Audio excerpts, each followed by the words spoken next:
It won't be for long. We're live. We'll call to order the January 6th meeting of the Upper McConkey Township Board of Supervisors, and we'll start with the Pledge of Allegiance. I pledge allegiance to the flag of the United States of America and to the republic for which it stands, one nation, under God, indivisible, with liberty and justice for all. As it's our first meeting of the year, I want to take a moment before we get started to wish everyone Happy New Year. Thank you for joining us. Thank you for joining us in YouTube land for those who are there. As we've been doing since I've been fortunate enough to sit in the chair here, before we get started with the business of the day, I want to make sure that we're taking a moment to reflect a little bit, not only on where we've been, but where we're going, to acknowledge the contributions of those in our personal lives and our business lives that have allowed us to be where we are today, remembering those who can't be here with us, and being thoughtful of those who want to but can't. So if we can take a moment, just reflect a little bit, and then we'll get started.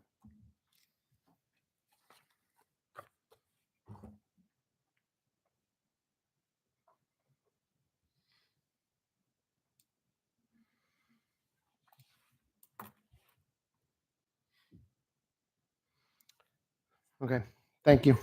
We're starting with a public hearing.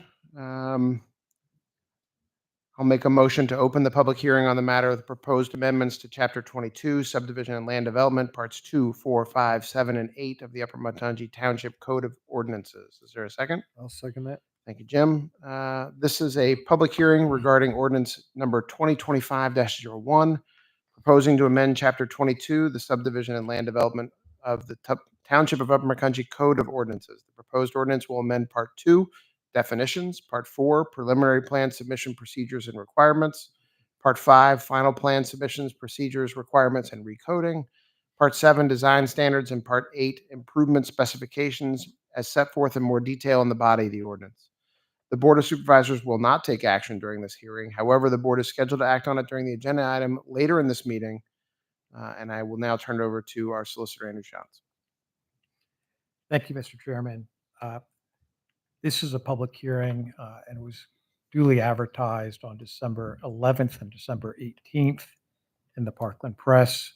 We're here to present an overview of the ordinance as well as take public comment. Before turning it over to Cal, I do want to state that this was presented to both the Lehigh Valley Planning Commission and the Upper Macungie Township Planning Commission. We did receive comments back regarding the Upper Macungie Township Planning Commission that did receive a favorable recommendation. There were some friendly amendments made by the proposed and accepted by the Planning Commission, which is in the draft that's before you this evening. Again, the township is undergoing significant changes to the zoning ordinance and also anticipates the process with significant rewrite of the saldo. In the meantime, the township has adopted the Vision Zero plan, and what this is proposing to do is incorporate a lot of those terms, definitions, and standards within the saldo, as well as making some other changes or amendments to it that are that we've seen a lot of waivers to, or just need some clarification, more of a housekeeping type of amendments. So with that, I'll turn over to Cal. Thank you. This interim saldo amendment was come about primarily because of the Vision Zero action plan being adopted in 2023. The township is currently working on a holistic rewrite of both the saldo and the zoning ordinance. However, these things were some things that we wanted to get into our current code before that full rewrite occurs later this year. That said, I'll just give a brief overview of some of the highlights of this ordinance. The board has obviously been provided a copy of this, and this has been made available for public inspection as well. There's been a lot of definitions that have been updated or added to this, and many of them are to accommodate the Vision Zero action plan and also to match the zoning ordinance. There were some inconsistencies previously between the zoning and the Saldo. These rectify all of those issues. And then, as I stated, the Vision Zero action plan is incorporated in this using a checklist system. That is one of the first items that is mentioned from the VZAP. And then there's also preliminary plan and final plan submission requirements that are mentioned. A lot of those are also related to VZAP. There are lot design standards, a lot of clarifications regarding access drives, driveways, those types of things. And then there's also street design standards that have been updated, again, to come into industry standards. Some things were outdated and bring up to date, specifically for street lighting. We're bringing dark sky street lighting into our ordinance, and also some of the foot candles that were previously listed. That table has been revised to update to some more up-to-date standards. Water supply systems are also heavily modified in here and storm drainage systems are heavily modified in here to come up to current industry standards. MRC basins are listed in here, and there's quite a few new sections in stormwater specifically. And then a few of the tree types are updated. We have removed a few of the trees that were considered invasive species. And then we've also added a section in here which allows, if PP&L designates certain trees that are invasive of their overhead lines, there is basically a section here that states if PPL permits a tree under the lines, we will also permit a tree under the lines as well. And then the last section has to do with some roadway improvements, and then a lot of little corrections, housekeeping items too is a big part of this draft. That's all I have. So can I object to having to learn a new acronym that I heard? VZAP? Now if that's a new, thank you. No, we never said VZAP. He did. Learn it. That's when we focus on I the important object to things. many more Okay, acronyms. well, one more. Sorry. Your objections noted. Sonny. No, I'm actually glad to see. I think those Bradford pear trees that are all over through the township and mostly falling down on people's yard. They're debate on my existence. I think those guys removed, so I'm happy about that. And I think that the dark sky requirements are going to be a good increase addition. So thank you. Looks like there's some, good changes coming.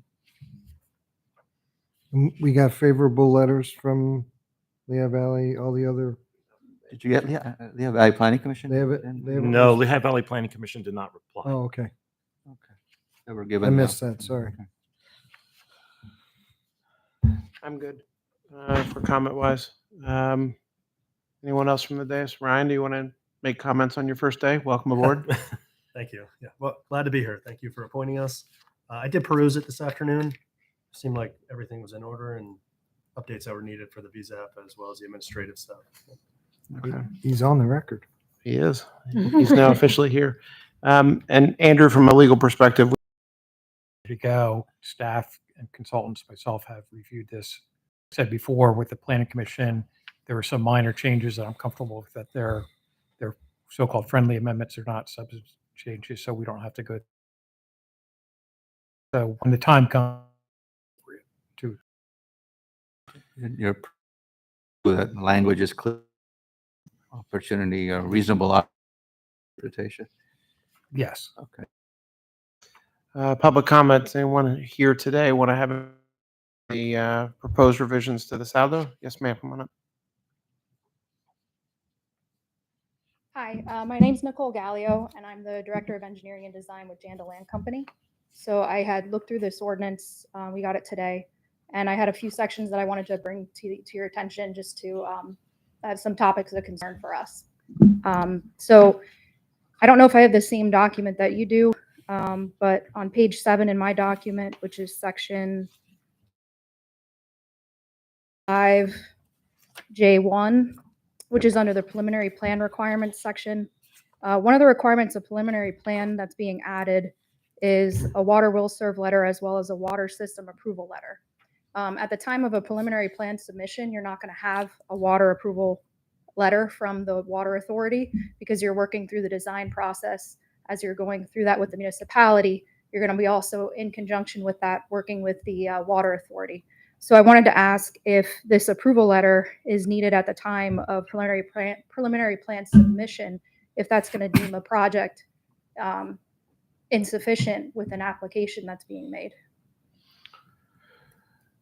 Cal or Andrew, I think my interpretation, or Ryan, my interpretation is that can be part of a conditional approval, that it's, at least the request has been made. But I'm just a one voice here. Is there anybody on the expert side of the table that wants to handle that one? I mean, if that's an outside agency approval, we're not going to be able to uphold the, I believe you. any action taken. I understand what your concerns are with it stating that it was an attempt to clarify that section. And I, one, it's an outside agency approval. Two, it can be a request for a waiver as long as we can show that that request has been made. Yeah, we just don't want an incomplete application if we don't have that approval Right, letter. Could we, you have a proposal? I would suggest maybe proof of submission to the authority for a water line at the time of preliminary plan submission. I think the will serve letter makes sense because you want to make sure that the site has the ability to receive water from the authority. But I don't think at that stage you want to have approval because you're going to have to continue to work with them throughout the process. Is that a friendly amendment we can make tonight? I Andrew? would agree with it. That's not going to have a dramatic impact on So- any of that. So that on page, it's our page 7 as well, Okay. what we have. Nicole, that 5J1 would read, when water service to the proposed subdivision is to be provided by an existing public system, the developer shall submit 2 copies of a water will serve letter and a proof of submission of a water system approval. Okay. Is that Andrew, is that something we can revise tonight in a friendly way without needing to re-advertise? Yes. Okay. All right. So someone will document what I said, I guess, at I some got it. point. All right. Thank you, Cal. There's a recording of it, so. And yes, and we have the Madam Stenographer here as well. So we got a lot of people writing stuff down. What else you got, Nicole? On page 8, under access drives, under section 703, under 3C1. I noticed that the size of the one-way roads were reduced to 25 feet for the maximum width. But then in the section below, it mentions that if a structure is greater than or equal to 30 feet in height, a 26-foot wide access is required. So are we eliminating the ability to put in a one-way access with the reduction? Because I know there's times where you have to come for a waiver for meeting the fire code. I see that there is exclusions for tractor trailers, but I would suggest maybe adding something in for fire protection as well in section C1. So your concern is that in the first sentence of C1, it's got a maximum width of 20 feet for non-residential uses or residential parking courts. But then C2 has a 26-foot wide access required on a greater than 30 feet in height. Correct. And your concern is that C2 is not modifying necessarily C1, but it's in opposition to it? It's in opposition to it, yeah. Okay. So again, I turn to the people who know more about this than I do. Can it be read consistently with one another, or do we need to consider figuring out how to make these two married a little bit better? I will say that during the drafting of this, there's engineering concerns with this language, meaning they felt that the language worked from an engineering perspective. I'm trying to look it over as we speak right now to see if it reads clearly. Ryan, I know Yeah, You're I'm new looking it here. over right now too. If we phrased it as C2 as an exception to C1, as opposed to trying to marry them together, that C1 applies to structures 30 feet in height or less. But if you have a 30-foot high structure or more, we are modifying that to require 26 feet wide? Or can they be read that way already? I think that's what the intent was, at least.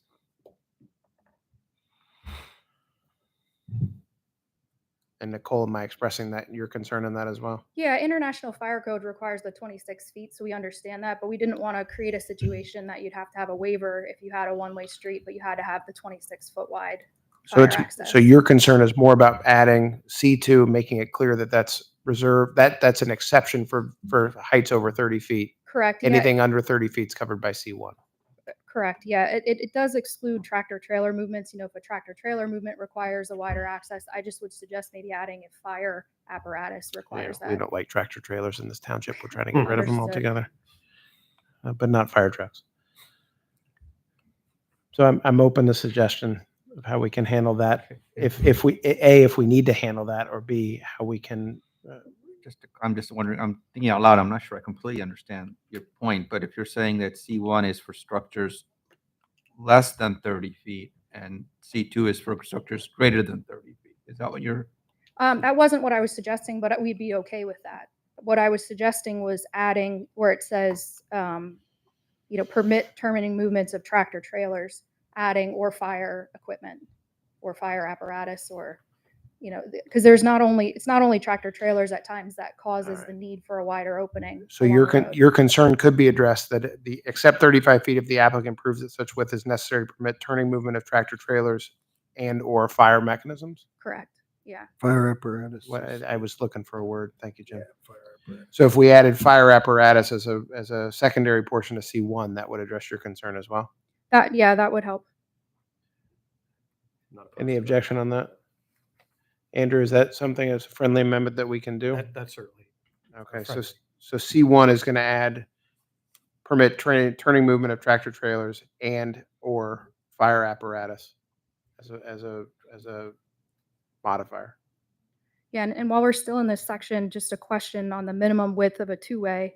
I believe it's 24-foot wide for parking aisle access, but it's showing that it's saying that you have to have 25 feet for the access drive opening. So you would have to have a wider opening than what's allowed in your parking aisles. So it was 20 feet before, and it got bumped up to 25, but now it's in excess of what you have for a parking aisle.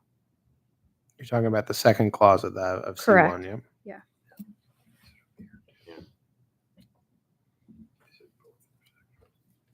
She's right. 24-foot is the typical for a drive aisle. 25-foot a lot of times matches with what PennDOT allows. And just speculating, I'm guessing that's why you have 25 feet in here. So a minimum, maximum, 25 feet is a minimum is what PennDOT usually requires for parking. Sometimes, yep, for low volume and medium volume driveways. So to make this consistent with, I think Nicole's point is it's not necessarily consistent with a secondary part of our saldo with a Right. 24-foot wide. We would need to revise that to include 25 feet so that we don't have someone reading two parts with two different requirements. So which do you want to do? You want to make this 24 We're, or I would make this saldo 24 to 25? line it up with the drive Yeah. aisles. I mean, it's 12-foot lanes, which Yeah. is more than adequate. Okay, so, and sorry, where's the 24? Where's that it's located? in a different part of It's the in a saldo. different- That's it's in the not- saldo. Oh, I Yeah, see. It's not shown here. So Andrew, if we made it from 25 to 24, is that something we can do as a friendly amendment on this without necessarily needing to re-advertise? I believe that that's certainly friendly. It's not going to have this significant negative impact. It's not a substantial change. Just to play devil's advocate, just because I want to understand, is why wouldn't we change the other one to 25 if we want to be compliant with PennDOT? Or is it, and I'm just asking the question to understand. Yeah, PennDOT regulations aren't applicable to the drive aisles. Okay, It's just to like a driveway width. okay, So typical driveway aisles for this municipality and others are 24. okay. So you're saying it's, the 24 is a common measurement? I would recommend switching from the 25-foot here to 24. Okay. You're hired, Nicole. Sorry, I already have a job. Wow. How about that turned down, huh? And with She that, didn't your even 5 think minutes of- are up. You can sit down. Oh, is that it? I should have gotten the other one first. What else you got, Nicole? So let's see. I had a question on section, let's see, it's page 11, section 70410A. It mentions lighting shall be provided along all streets Or Sub- we're getting ahead of me here. Page I'm 11 sorry. where? Go ahead. Page 11, 10A. Okay, got it. Under light emitting diode, it says lighting shall be provided along all streets for subdivisions greater than 25 units within parking, recreational facilities, sidewalk recreational pathways along existing roadways and all access drives. So I noticed under recreational facilities, under section, it's on the next page, section 10F, it wasn't listed what the minimum foot candles, average or maximum should be. So it wasn't clear to me what needs to be lit in recreational facilities in a project.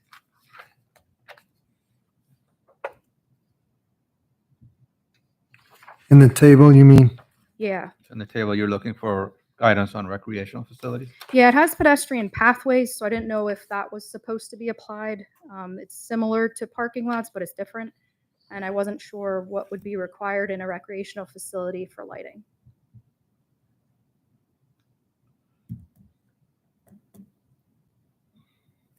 I would think that's different than pedestrian pathways. I I mean, would too. could be pocket parks within a development, pavilions, anything like that. And it's got its own mention in 10A. So it should be addressed somewhere in the standards.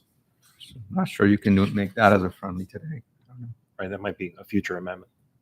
Okay. So we'll put a proverbial pen in that one. Okay.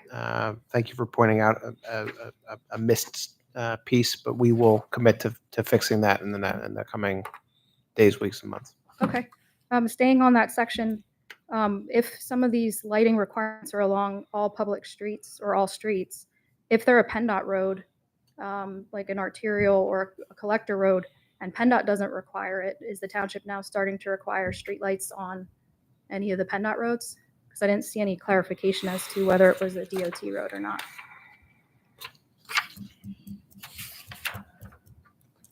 That starts to create a right-of-way nightmare if you have township right-of-way outside of PennDOT to put streetlights in.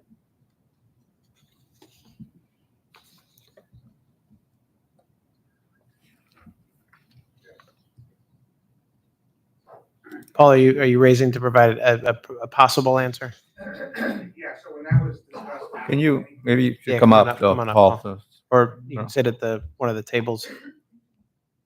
Thank you, Paul. Just introduce yourself for the record for me, Paul. Certainly, Paul McNamara, Vice Chair of the Planning Commission. So when the ordinance amendments were reviewed, that specifically was not addressed in detail as the recreational thing. The background discussion over the last several years has been that as we implement VZAP requirements, we have a lot of crossing points in the township that are not adequately well lit for pedestrians. So I'm assuming that was added in to the draft to get a point in there that can be evaluated on a case-by-case basis as we move further. So once again, I can't speak for the Planning Commission, but I would say you're put a pen in it to address on the ultimate saldo upgrade is probably what we should do there. And Jim points out to me, Nicole, Bob points out to Jim, who points out to me that with regards to the recreational facilities, what is now 10D, which is on page 11, says that intensity of illumination for recreational facilities shall be determined on a case-by-case basis. So there is some address We to do it, have it there. I didn't see that. Thank you. and neither did I, and neither did some others. So Paul, am I taking it that the question of this last question about PennDOT illumination on PennDOT roads was something the Planning Commission considered, but also decided that putting a pen in for the ultimate update would be worthwhile? I think we agreed with that suggested lighting because as developments get done on a case-by-case basis, we would want the ability to make sure that pathways are adequately lit. Okay. So we would, once again, I can't speak for them, but I think we would want that in to give the township the flexibility for if that comes up. So having it in as all public streets and then providing waivers where necessary? I think there was something for less than 25 units where there was an exclusion, and there was actually some discussion on that at the Planning Commission, but it was decided to leave it as written. Okay. Andrew or Ryan or Cal? I have no additional comment. I think if we're looking at 10A, that the public streets would be in the subdivisions greater than 25. I think streets, PennDOT roads are not included in this. I agree with that. Okay. So with regard, Nicole, to the PennDOT question, I think we're going to have to, for now, take that on a case by case, and we'll consider waivers where necessary, or the planning commission will. I'm not going to do any of that on my own. But we'll, as we continue to evaluate the larger Saldo rewrite that we're undergoing, we can address that question. Okay. Moving on, page 13, under section 707, storm drain systems, new 2K. It says, in no case shall the same BMP be employed consecutively to meet the requirements of this chapter. So as a civil engineer, I know that there's times where you're designing projects that have multiple basins. DEP requires that you have multiple smaller facilities throughout a project as compared to having one large basin that they used to allow back in the 80s and 90s when things were a lot easier to develop. But at this time, they want things consecutive. They want a treatment train. Those are the words that they use in their BMP manual. I think it's difficult to say that you shouldn't have a similar BMP be employed consecutively, especially when you might have multiple basins in series in a particular project. I am definitely turning that over to the engineers. Yeah, she's correct. Sometimes you do have to have the same BMP consecutively. In series. Yeah. Especially, in series, 4 bays, or Yep. depending what you're doing in a residential subdivision, there could be, each lot could have seepage pit or rain gardens or whatever it might be. And it might be the appropriate measure consecutively. You know why we added that? What was the intent Well, with yeah, that? that's what I was. And I'm not asking you Yeah, I because wouldn't know. you wouldn't know. Previous engineer. Paul, do you? You don't know? Andrew? I'm not. So Andrew, if we made a determination based on Ryan's recommendation that we eliminate that, is that something we can eliminate as a friendly amendment, or should we leave it and allow it to be open to interpretation as case by case? For now. I recommend leaving it for now and get clarification from Keystone Consulting. As to why Engineers. it's there. I mean, I'm just thinking out loud. I don't know if you have, for example, 2 basins versus 1, is it really considered 2 consecutive BMPs, or is it 1 BMP that has two structures? It would be 2. It would be considered 2. Yes. Okay. Separate. Yeah. All right, Part of a so- system, but yeah. So if we leave it for now and allow that to be either dealt with on a waiver basis on the planning commission side with some explanation until we get the full update, that would be and recommend as our engineer at this Yes. point. Yes. All right. That's the answer for today. Okay. Well, we'll keep going with that answer, but I have a couple more to go through yet. Sorry. Under 2M, I believe, but I have my notes over top of it. It's 2 below the one I had just mentioned. Stormwater amendments and infiltration BMPs, as listed in the BMP manual, are prohibited on residential lots of 1 acre size or smaller. So I can understand on residential lots that have on-lot septic and wells, it's difficult to fit that in on a 1 acre lot. But if you have public water and public sewer, and you meet DEP's requirements for loading ratios and separation distances, it makes it very difficult for an individual landowner to develop a single lot. If you're not part of a larger development and you can't have an HOA, it's difficult to have a basin. So I think it's prohibitive to have the requirement on 1 acre size limitations. I would, I I- can't disagree with that. I'd If you agree take a with that, 2 yeah. Let's just say you take a 2 acre lot and subdivide it in half. You almost can't build on that one lot. Yeah, you're not gonna be able If you to. have public water and public sewer. So Ryan, from an engineering perspective, what should we do with this section for tonight? I think probably the best thing to do is maybe add a reference to, condition it upon if it does meet DEP requirements, then it'll be allowed, assuming the lot has public water and public sewer. Are we starting to get, I think we're starting to get a little past friendly Start- amendment on that I was piece. gonna- Mm-hmm. So if we, just procedurally, if we are looking to rewrite this section, this new 2M, Andrew, talk me through procedures, what we'd have to do. We have to re-advertise and have a public hearing again. hold on. You'd have to put a summary of the notice of the changes. You'd have to advertise that. Let's see how, ask her how many she has. I know. Because if we're- Well, I'd if rather get she's- through them so Nicole doesn't have to come back and yell at us again. How Am I many, yelling? how many do you have total? We're good. Left. 1, 2, 3, 4, 5, 6. I think 6. Wow. All Okay. right, so I think Seven, sorry, what I'd like to do, with everybody's indulgence, let's get through Nicole's list tonight. But it sounds like we're going to need, based on your recommendation to this one before we pass it, it's going to allow us a little time to address 2K as well as build in some other language on the revisions that we're going to Yeah, all of this. have at it. Let's roll through these. Okay, on page 14, 3E, it talks about the MRC basins. The first sentence says, with the exception of managed release concept basins, the minimum circular orifice for controlling discharge rates from detention facilities shall be 3 inches. But then it says, designs where a lesser size orifice would be required to fully meet release rates shall be acceptable with a 3-inch orifice, provided as much of the site runoff as practical is directed to the detention facilities. So this one's more of a clarification question. There are times where DEP requires smaller orifices than 3 inches. I'm not sure if you're requiring that 3 inches is your minimum, or if the exception for managed release consistently works for that whole section. I was just trying to get clarification there. That's hard for me to even understand what they mean. I agree. That's Paul. I'm sorry. That's okay. That language in that section is Paul, just because we have the stenographer here, I need you to come I'm up. It's sorry. okay. No, don't apologize. You're good. sorry to keep intruding, but No, I please do. figured feedback. It's a collaborative effort, Paul. So that section there, that language ordinance is directly from the Act 167 plan. So Oh, other than, I can't say why Dave chose to incorporate it because it's already in the Act 167 plan, but that's where that language came from. And so Ryan, as you can attest to, that is mainly written from a detention basin side of things, rate control, as opposed to volume control.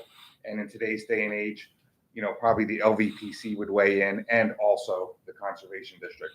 But I surmise that Keystone added that just to bring that in accordance with the current Act 167 words. And since I'm up here, once again, I believe Keystone put that lot size requirement in for the previous one about the BMPs, and I'd have to defer to township staff on that. But my understanding is on previous larger subdivisions in the township that had BMPs on smaller lots, I understand the township has had enforcement issues with the maintenance and operation of those BMPs. So we did not specifically talk about that section, and I would, defer to the township staff, but I suspect that was probably put in because of previous projects that had maintenance issues, on smaller lots. I think what Paul's getting at is that staff would not like to see multiple BMPs on each lot if they could be combined into bigger one. ones. One Okay. essential. And I think that could probably be a waiver, once again, not speaking in total for the planning commission, but I think that could probably remain as a waivable on a case-by-case basis.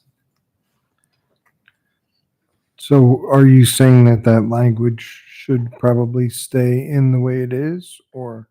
So I would recommend you check with township staff to confirm that we've had problems with Gotcha. BMPs on smaller lots, because I'm just going by memory and you can see how gray and bald I am. So, but either way, it could probably just be waivable with a recommendation From the engineer. From the engineer. And I think some of this, Paul, at least my inclination is we've as of tonight, we have a new township engineer. Yes. So I think part of the concern or part of the consideration should be making sure that Ryan and his team have an opportunity to work with staff on this project to understand together where we're going and make some revisions and suggestions.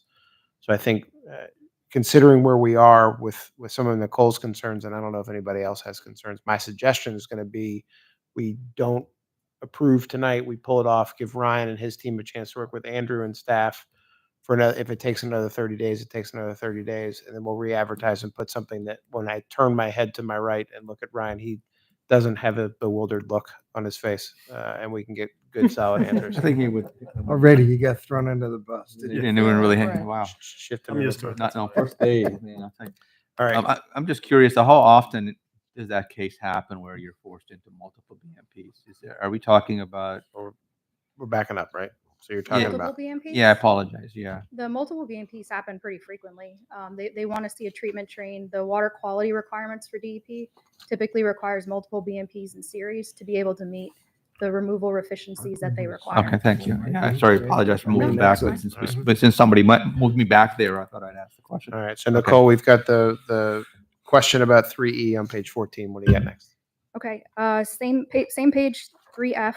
I noticed that it's discussing the NRCS Type 2 24-hour rainfall distribution. SCS has updated to types A through C distribution. Type 2s are outdated per NRCS. So I don't know if you maybe want to update that to include current standards or some sort of phrase at the end to follow current standards if that's what you're intending to follow. Ryan, we'll make a note of that. Yeah, I mean, Okay. that's typical. Yeah, we should have a statement in there that says or latest standards, just so you're not bound by Okay. older publications. That seems like a pretty easy fix. Page 15 under 3K. It was a clarification question. The Manning equation shall be used to calculate the capacity of regular engineered water courses. And then the next sentence says standard engineering practice shall be used to calculate the capacity of irregular channels or water courses. I'm not sure what regular or irregular means. It wasn't defined in the ordinance. So I was just wondering if we could get some clarification on that. So we're talking about that regular engineered water courses and irregular channels or water courses are not defined terms within the SALDO. Correct. Okay. So we just understand what applies. Yep. Moving to page 18, another question under 707.4 C2, I think that's an L. The temporary 4-foot high construction fence is required upon excavation of the basin and shall not be removed until a permanent fence is constructed. If the entire site is secure within a fence, is this required? I guess by reading it, it would be. Okay. So the intent is to have it regardless of the site conditions. Yeah, I think it's probably an internal safety control. Okay. Can't be too safe. I guess you can, but not today. It can always be waived. On page 19, the second from the top, 707.5A2, it discusses flanking inlets where impoundment height of 3 inches or more occurs at inlets placed at low points within a parking lot during a 100-year design storm. Traditionally, spread calcs are run on a 10-year storm, not a 100-year storm. A 100-year storm has a 7 to 8 inch rainfall amount that comes down. 3 inches in a parking lot, that's 2%, is only a 12-foot spread. And in a 100-year storm, that's going to happen. That might even happen in a 10-year storm based on current typical requirements. You're going to be requiring a significant amount of inlets in parking lots if you would continue with the 3 inches over for a 100-year design storm. Okay. I'm going to mark that as one that I'll turn over to Ryan and his team to evaluate that question. Okay. 3 from the bottom on page 19, flow velocity. Storm drains shall be designed to produce a minimum velocity of 3 feet per second when flowing full. There is a minimum slope requirement with the township of 0.5%. 3 feet per second could be possible to not be met when you're at the minimum slope. Sometimes the minimum slope's required or an elliptical pipe's required when you have a conflict with another utility. I think it's rather limiting to have the 3 foot per second requirement in addition to a minimum slope. Okay. Just to keep the flow moving, Nicole. I'm almost done. I'm sorry. No, I'm not criticizing the presentation. I'm just saying that we'll mark that one for Ryan and his team to look at as well, because that's, without being insulting, that's wonky engineering stuff for me. So we'll add that. It's wording, so. Okay. Page 22, 710.5B. I just wanted to understand what this section meant. In addition to the lot area landscaping requirements, paved area landscaping shall provide 1 tree for each area of pave to be placed around the perimeter of the paved area along internal driveways, access drives, and islands. It wasn't clear to me what each area of pave meant in that statement. Well, it's funny because you're actually then asking a question about something we're not actually changing. That's an existing saldo. Okay. So I think that's an interesting, that's a question, but that's one that, without being mean about it, that's technically not what's up for conversation tonight. But if we're changing it, maybe we could add it. All right, well, there we go. So we'll add that question into Okay. Ryan's growing list. So the question is the definition of area of pave. Paved area landscaping. And then my last one, or under section 803B, discusses maintenance agreements and posting of financial security. The last sentence says that the 18-month maintenance period shall begin on the date of the township engineer's report certifying the proper construction of the last required improvement and be free of all punch list items. Sometimes punch list items are things that are not related to maintenance, that aren't related to the road, or, things that are within the road. It might be buffer plantings somewhere. This was added to this section of the ordinance, and I was just curious why that was added. I can't answer that because this was drafted by the former engineer, so we'll have the current Let engineer Cal take a answer. look at that. I can answer that. Oh, go ahead, Cal. The township's policy is to accept an entire development, something that is secured under maintenance, all at one time. And so all improvements should be completed, including buffers, including plantings, everything. So we have a clean maintenance period. You start with a clean maintenance period, and at the end, you end with a clean maintenance period, hopefully as well. So this was intentional. Okay. There we go. You're okay with that explanation? Yeah. Okay, this is okay. But she's okay with the explanation, but That not okay with No, I'm asking, I mean, I'm just trying to. She force you understands into what it. we're trying You to do. understand what we're trying to do, I understand. I just wanted to make sure I understood what it was trying to read as. okay, I got you. Yeah. You may not like it, but you understand. Correct. Okay. Anything fair else, Nicole? No, that was it. Thank you for your time. Thank you. enough. Thank you. Thank you very much, Review. Nicole. Any Thank other you. public comment regarding the Saldo updates?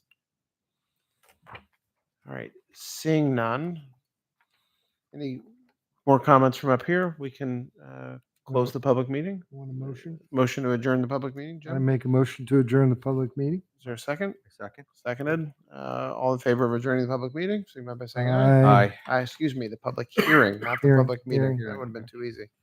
I'm in favor as well. So the public hearing portion of tonight's meeting is over. Happy New Year. Thank you. Thank you. Thanks, Diane. Thanks, Diane. Absolutely. All right, we are moving on to section 3, additions or deletions to the agenda. I do not see any. Anyone have any? Do you want to take off the ordinance? Yes, that's probably a good idea. So we are going to delete from the agenda section 7, ordinances. Motion to adopt ordinance 2025-01. The interim saldo update is going to get removed from the agenda. Thank you. I'll second that motion. I'll make that motion. It's been seconded. All those in favor? Aye. Aye. Aye. All right, it's been removed. Sorry, Thank what you. was it? What was it? Was Section 7, Seven. ordinances. ordinances, okay. Top of the second Oh, page. Section 7, got it. Thank you. Okay. Moving along. Mr. Chairman, Yes, sir. with respect to the ordinance, are we going to, if there's substantial changes, we can advertise a summary of those changes in a local publication, within 10 days of anticipated adoption. Are we going to be proposing to make those changes and then advertising those summary of and then adopt, or? I think so. So I think at this point, the goal would be to have Ryan and the HRG team work with you and staff on some of the things that Nicole get provided, but also give Ryan a bit more of an opportunity to take a look. Should in depth. that, I know you just made that motion, but should that Do we need to ordinance make that? discussion have occurred so you can make that motion?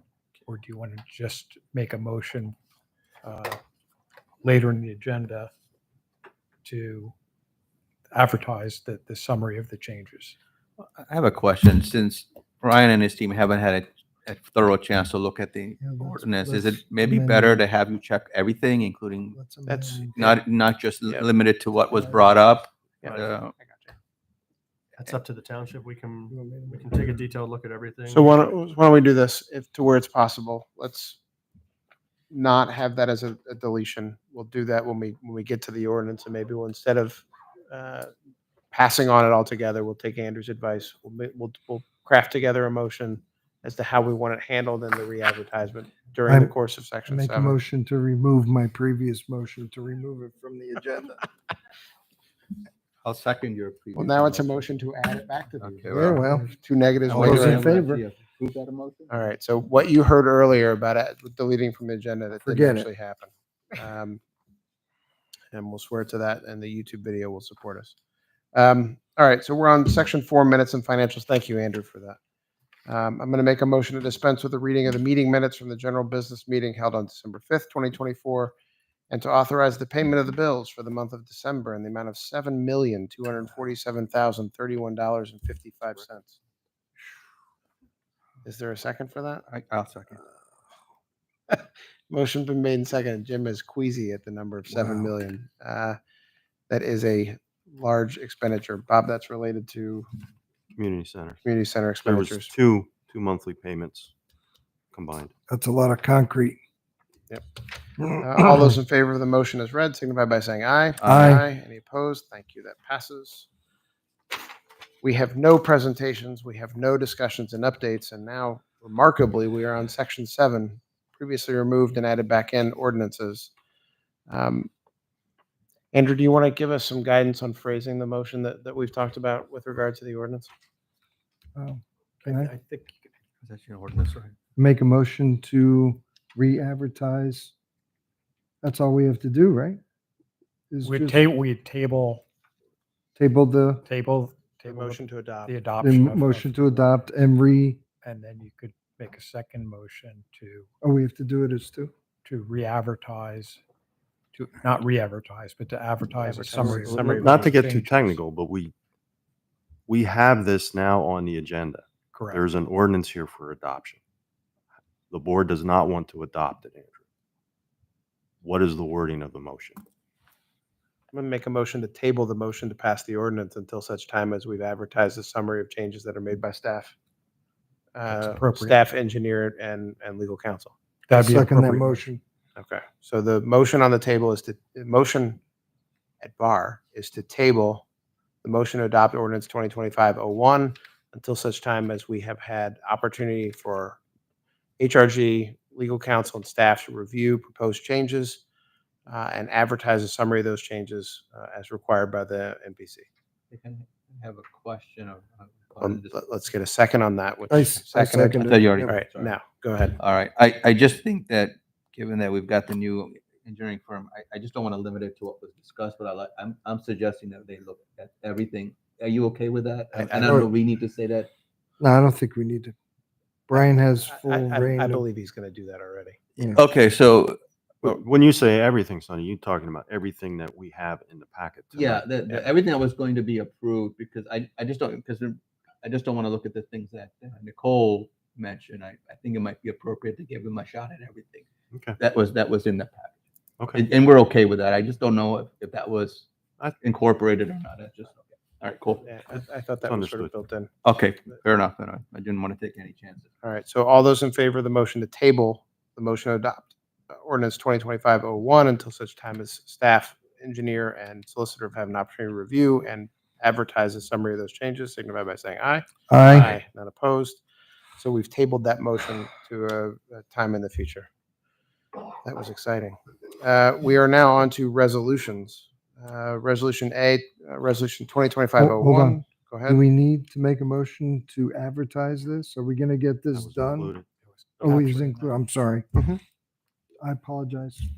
I'm needed. Senior moment. Go ahead. You're old. Motion to adopt resolution 2025-01, Upper McCungy Township's fee schedule. Bob. Thank you, Mr. Chairman. This is just yearly housekeeping. Every year the township adopts their fee schedule. That gives us staff the opportunity and ability to charge what we need to charge. For the most part, there's very little changes. Refuse and recycling is going up $25 per year, as discussed in the budget meetings. And Ryan in Recreation has streamlined a lot of the fees in recreation. None of the changes have a negative impact to the budget. They were all figured in. And we think it simplifies and clarifies a lot of the rental language. I'm going to make a motion 2025-01, Upper McCungy Township's fee schedule. Is there a second? I'll second it. Thank you, Jim. Questions or concerns, Sonny? No. Jim? I'm good. Any for the general public have any questions about the updated fee schedule? Seeing none, we can move to a vote. All those in favor of the motion to adopt Resolution 2025-01, signify by saying aye. Aye. Any opposed? That passes. Thank you, Bob. Thank you.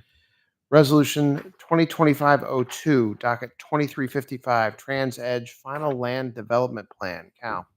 Oh, thank you, Mr. Chairman. You're welcome. This applicant was here previously and received preliminary plan approval and then appeared at the Planning Commission meeting on November 20th, 2024 for final plan approval, and the Planning Commission did recommend that approval. The project involves the demolition of the northernmost existing building and construction of a new 33,075 square foot building in its place, along with dedicated tractor trailer parking and employee parking spaces. There are 2 additional buildings which will remain on the site. The final plan has been revised slightly to eliminate a portion of the northwest parking area, which is located over an underground pipeline, which they were not able to have parking on top of that. So that is the only minor modification to this plan. Otherwise, the plan is principally the same as the preliminary plan that was previously approved here before you in September. The applicant is here if they'd like to offer any additional comments. The only other change is we did have to ask for one additional waiver for curbing around where the business is really going to Yep. happen. Let me, from a procedural point, Kate, let me put it on as a motion, and then we can get to discussion on that point. So is there, Jim, you want to do it? Sure. I'll make a motion to adopt Resolution 2025-02, granting final subdivision and land development plan approval to docket number 2355, Trans Edge Truck Centers, including approval of waiver request number 4, all conditioned upon the township engineer's review letter dated December 18th, 2024. I'll second that motion. Kate, why don't you walk us through the waiver? The waiver is pretty straightforward. If you remember before, we got relief regarding some of the curbing, and this is really just to allow for circulation close to the building, and there'll be bollards put there to protect the safety and meet the intent of what that section is. Okay. And that I know the bollards were in the engineer letter. That's something that the applicant's willing to guarantee on the waiver request. If we grant it, the bollards are going in as Yes, a. they're already shown on the plan. Yeah, they're on here. And these bollards are near the entrance of the building, is that right? Or No, they're on the edge of the building. they're on the edge of the On building? edge, yes, Okay. And so if they come down or get knocked off, you got to replace them, right? yes. Okay. All right. Sonny, do you have any other questions? No, that's it. I'm good. Anybody up here, staff, otherwise have questions to the applicant?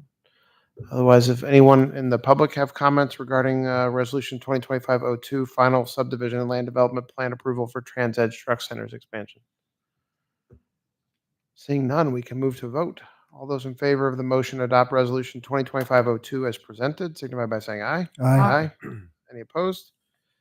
Thank you, Kate. All right, Thank you, sir. Thank you so Have a much. good evening. Moving to the third resolution, 2025-03, docket 2388, the Ocean Spray Wastewater Treatment Expansion, 151 Boulder Drive, preliminary final minor land development plan. Cal. Thank you, Mr. Chairman. This applicant has not been before you previously. This is a minor plan submission. The applicant is proposing to expand their existing on-site wastewater treatment facility with the addition of 3 shipping containers, a stone bed, a concrete sidewalk, and an access way for forklifts. There already exists a shipping container in the area, and there already exist facilities in that area, and they're looking to add these 3 shipping containers. I will put the plan up on the screen since you have not seen this previously, and the applicant is also here to address you as needed.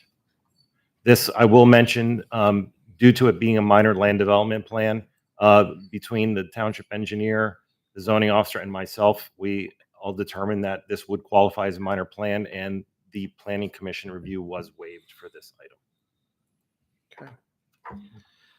I'll make a motion to adopt Resolution 2025-03, granting preliminary final minor land development plan approval to docket 2388, Ocean Spray Wastewater Treatment Expansion, conditioned upon the township engineer review letter dated December 19th, 2024.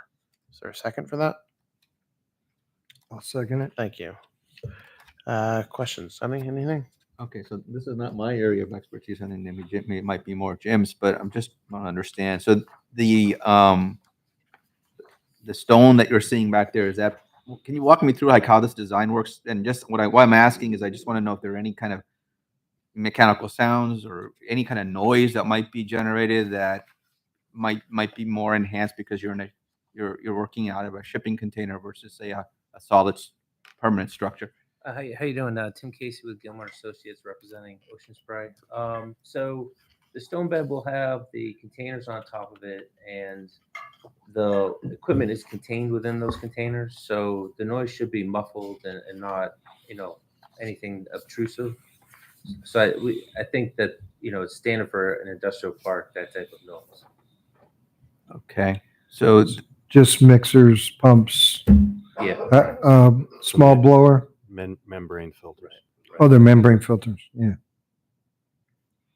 what kind of sound can we anticipate coming out of them in terms of? I'm not sure. Anita's with Ocean Spray. Okay. I don't think we anticipated the exact. Well, yeah, I just want to try. I don't know enough about it, so I'm asking dumb questions. I It's a apologize. little bit, yes. Anya Mikulska from Ocean Spray. It's a little bit hard to exactly describe what kind of sound. I mean, it's, I don't know if you have any imagination about like an RO system and how it functions. It's a water filtration system, She's water running. membranes. reverse osmosis. Yeah, I actually have one in my house, but I doubt it's anything Yeah, similar to this. I mean, it's, if you're looking for like decibels, I can't tell you that. I'm not sure. What's the flow? Do you know what the flow is? Up to 400 gallons per minute. 400 GPM? Yes. That's a lot faster than my RO system at home. It's not going to be. No, that's not. And if we approve this, obviously Ocean Spray is willing to make sure that it complies with the noise ordinances as they exist in the township and in the future. Correct. Yeah, this isn't. Yeah, that would mean that's my only concern is just what kind because it's not a permanent like a brick and mortar facility. I don't know what we're signing up for in terms of maybe adverse, conditions that might be not just necessarily adverse to the residents of the township, but even your own employees. Is this an expansion to the existing facility? Correct. Yes. And so this other existing facility, how big is that relative to this? Are we doubling it? Are we? Didn't you say there's one container there now? It's a building. That pump Yeah, building. has equipment. So it's a permanent building versus this container is different, is a different approach than what you have today. Correct, yes. So, I mean, we can provide clarification as far as noise. I can communicate with the manufacturer and find out because they've installed these in other places. So, Yeah, I mean, you may want to just know for your own edification if you're putting this is something new. We don't know what really in for. I guess that's my only concern here. I don't know. Yes, I've seen one of these systems. At best, there might be an exhaust fan there to change air over. So Okay, I haven't. I'm speaking out of complete ignorance here. But they're I don't agreeing- think you have to worry. Yeah. I would Okay. put it All that right. way. And so how do we capture that comment or? Well, they've agreed that they'll comply with the noise ordinances in Upper Macungie Township when they install it. So Okay. if they don't, then they don't, and we'll send Roxanne after them. Okay. That's the way it goes. All right. Jim, any questions? No, I'm good. Any All right. questions from the general public regarding this? Sonny, are you satisfied? Yep, I'm satisfied. All right, so I'll bring it to a vote. All those in favor of the motion to adopt resolution 2025-03, as indicated, please signify by saying aye. Aye. Any opposed? Thank you very much. Thank you, guys. Thank you. We're on to resolution D 2025-04, docket number 2197, Town Place Suites by Marriott, recalling of the deferral. Before I turn it over to Cal, I'm going to turn over the meeting gavel to Sonny as counsel for this applicant is a member of my law firm, and I have to recuse myself from any consideration of this resolution. Okay, so I guess I can virtually take over the gavel. This is resolution D. It's a motion to adopt resolution 2025-404, recalling the sidewalk deferral for docket number 2197, Town Place Suites by Marriott. I do also have to make an acknowledgement here that I do know Mr. Desai on a personal level, but it doesn't impact my ability to vote on this. So, okay, so that's the motion. Anyone want a second? I don't we want to let Cal? Oh, I'm sorry. introduce I the- apologize. Go ahead. Cal. That's okay. I'm sorry. So this is the first of the next 4 agenda items are all similar. Excuse me. The Vision Zero Action Plan, the VZAP, Jim, was adopted, and improvements of side paths and sidewalks and things throughout the township. And staff and consultants last year got together and compared what the consultants had suggested on the township-wide map and compared them to the sidewalk deferrals which were granted previously, and came up with this group of 4 that match perfectly to what the VZAP was showing. And we have recommended that these be called at this time to complete some segments and improvements throughout the township. This first one, the Town Place Suites by Marriott, was an approval from 2018, and there was a portion of both Tillman Street and Memorial Road which were shown on these on the exhibit. There's been some additional discovery and discussion regarding this specifically today. An internal pathway, and the applicant is, or I'm sorry, the property owners here and representative, so they can speak to this as well. But there is an internal pathway which was constructed near Tillman Street, which would satisfy that sidewalk requirement. The Memorial Road sidewalk, though, would be required. So I don't know if Andrew or either Andrew wants this.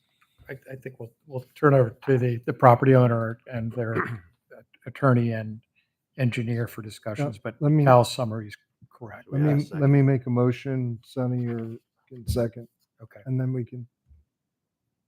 I make a motion to adopt resolution 2025-04, recalling the sidewalk deferral for docket number 2197, Town Place Suites by Marriott. Okay, sorry, but I was having a senior moment. So I will now second that motion. So, now we're good. Now it's up to you. Thank you. Andrew Hoffman from Gross McGinley. And with me is Justin Massey, who is the project engineer. And the discussions that were referred to did address the sidewalk, which is going to be internal to the project along Tillman Street, and therefore obviating the need under your ordinances to have a sidewalk and curbing along the Tillman Street area, and therefore obviate the need also to get PennDOT involved in the matter. In terms of the sidewalk along Memorial Road, we have no objection to the sidewalk along Memorial Road. Sorry, could you Justin, just you show me might add. the sidewalk you're saying that you have? That So the sidewalk, this was part of the waiver. We didn't want to put the sidewalk right up against Tillman Street because we were concerned about safety issues there. So we wanted to put it through the property there, and then it continues over to the strip mall property at the end. You can see that leg was intentionally put there. It also continues on the bottom to the bus stop as well, It does. Yep. Where's the bus stop? You just point- on the corner where Right where that they, tie into existing sidewalk. Oh, okay, so there's a sidewalk that ties in, but just what you're saying is that yellow strip, it's not there because you're going behind the property. Correct. And with that, so let's say if somebody is traveling from east to west, they would have to come down this way and around. Is that what you're Correct. saying? Yes. Is there sufficient marking so that a pedestrian would know to do that, or that wouldn't? I mean, it's a fairly open area. They would see the sidewalk there. I mean, it wouldn't be obstructed. It would be completely open. So yeah, you would see that as soon as you cross the road, you would see the sidewalk going down Blue Barn, and you would also see that there's a sidewalk heading over towards the strip mall if you were adamant Okay. there. Just to note, I mean, we go to our property line. The strip mall doesn't have any sidewalks over on their property, so they're going to have to maneuver about on their own once they get to there. Yeah, I'm assuming there's a broader plan in place, right? Yeah, so I understand it's where it is today, but may not be where we are planning. Okay, so staff is okay with this, expect With the internal portion. the internal? Right. Okay. And just for for clarification purposes, the resolution that's in the book need to be modified to remove the recall of the sidewalk and curbing along Tillman Street. But the portion that relates to curbing and sidewalk along Memorial would still be in effect.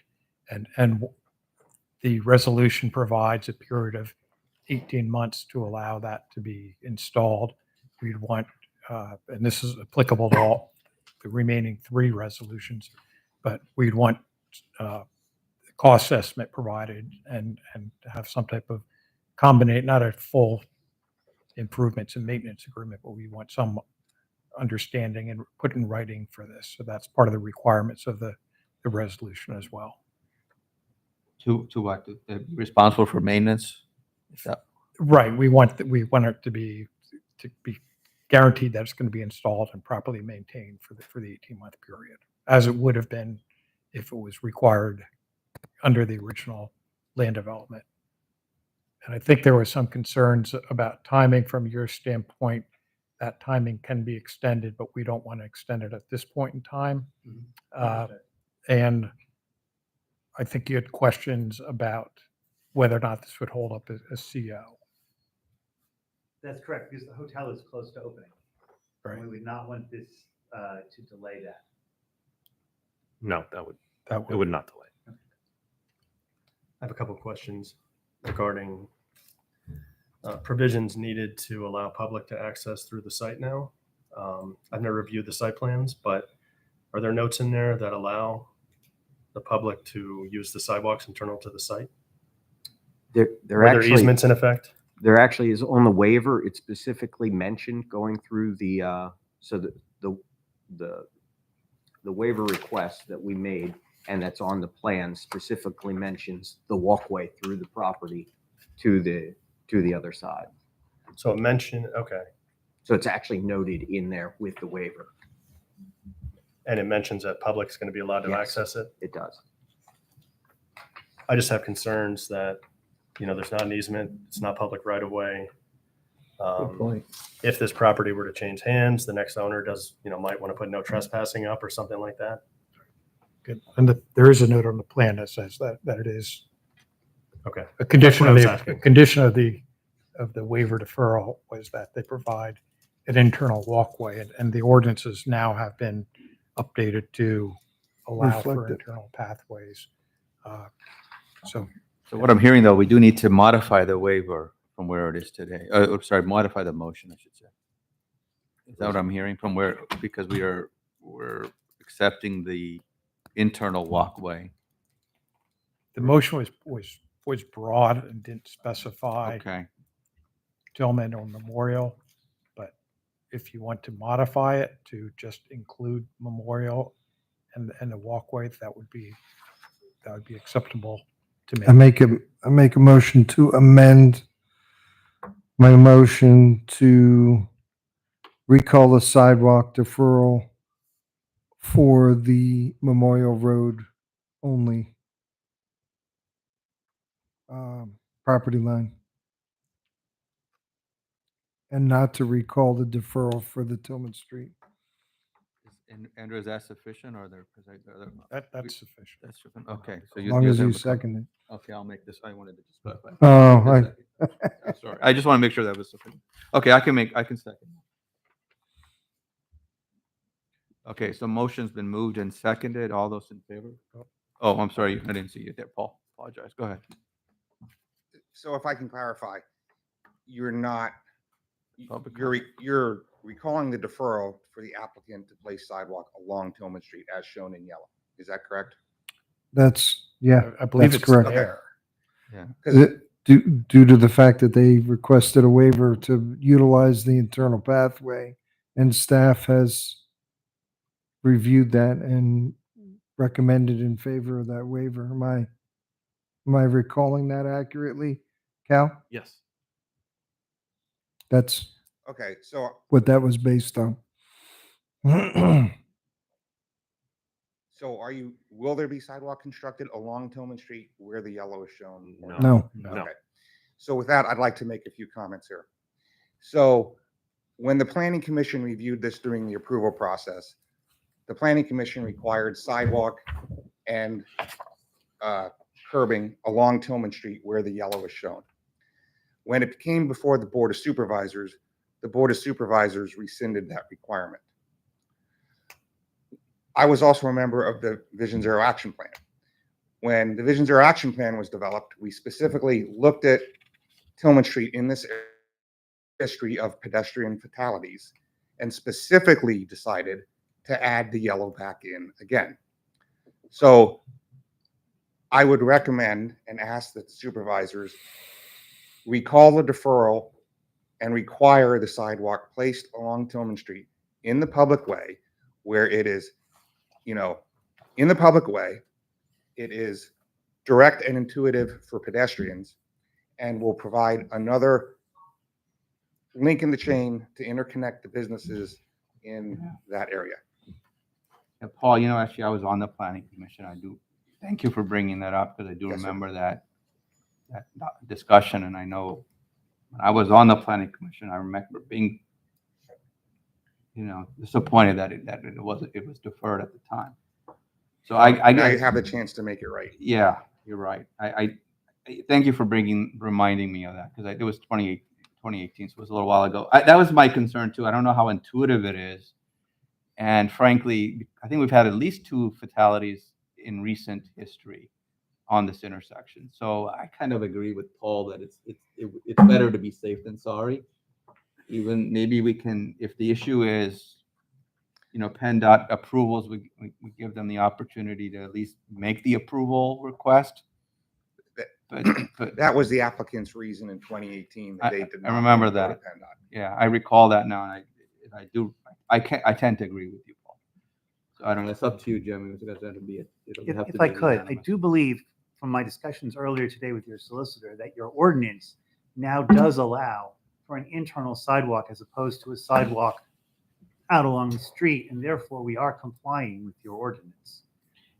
I think the only concern here is, and I mean, I'm speaking for myself only, but we've had a lot of number of fatalities in this intersection. And so I think just being a little safer is probably not a bad idea because especially we've had some fatalities at night, visibility is poor. You may not, and there wouldn't be any lighting back there, internally, you may not see it.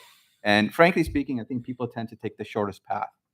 And if that's the case, they might not take the internal sidewalk. That's kind of where I'm coming. I'd also like to mention, because you're right, sir.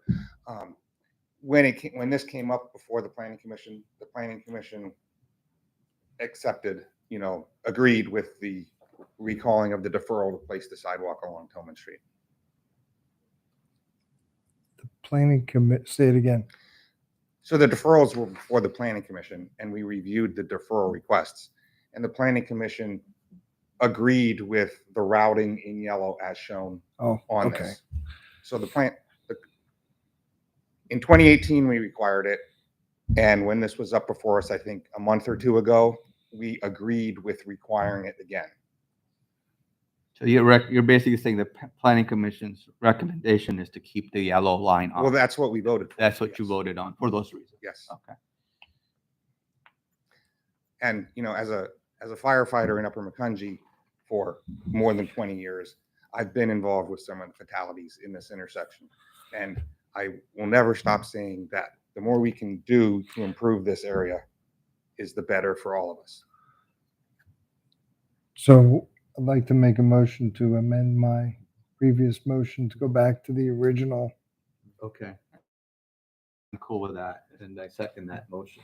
If I could, gentlemen, Okay. if you do bring that section in and make us go to PennDOT, we are not going to be able to comply with an 18-month deadline. It's going to be impossible. So can we help you with maybe extending that deadline? Then that's what I was willing to do. We did speak about that at the planning commission, during our workshop session and during the regular meeting, we discussed that the timeline in your. How long do you think you need? It's hard to say. PennDOT's. Just, takes more. I mean, a lot of times they take a year to 2 years for an HOP approval? So, I mean, what if we ask just that you make the submission, and that way we don't have to put you on the hot seat as to when it gets approved? Then you let the system roll. What do you think? So I'm trying to understand why the 18 months is impossible. I've dealt with many PennDOT HOPs for major projects that I've gotten completed within 18 months. This is a sidewalk, a couple hundred feet of sidewalk. I don't understand why it can't be done. Well, they want curb with it too. Understood. It was all designed as part of the land development process, correct? Rated, curbing was done. The way that area grades right at the intersection, Mhm. it's basically flat and comes onto the property. Mhm. Um, So you make provisions to allow the water to continue to flow onto the property. well, if you put curb in, then you know it isn't. It's gonna sort of dam up on the road. There's engineering that can be done now for it. I just don't see how it would take 18 months. So in the actual, If I could, Yeah, Warren, you're referring, I'm sorry. hold on, let me just read something to you. This is in the actual document in which we would utilize to execute this change. It states that the applicant shall have until June 30th, 2026 to complete the installation of curbing and sidewalks. So we've already given you till June 30th, 2026 in this document. And it also states that unless a written extension is granted by the township, so if you don't get it done by, or you don't think you're going to get it done by June 30th, 2026, and we have good reason to extend that, all you got to do is come back and ask us.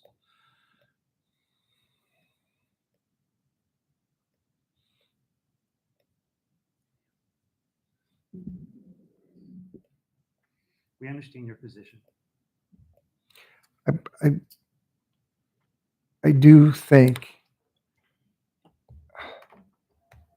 2 years ago, we had an incident where, and the chief can, I don't know if he remembers this, but kids were, it was I think a Saturday night, doing donuts in that intersection. And I think we've also had fatalities from people crossing, going over to the diner. And if that strip of sidewalk would even remotely have a chance of, and curbing as well, which there's nothing there to slow down a vehicle if it strays off Tillman. The other issue that I had that caused me to change my mind is if I'm standing at that corner and I want to walk towards the shopping center, I am not going to walk through your property. I'm going to walk along Tillman Street.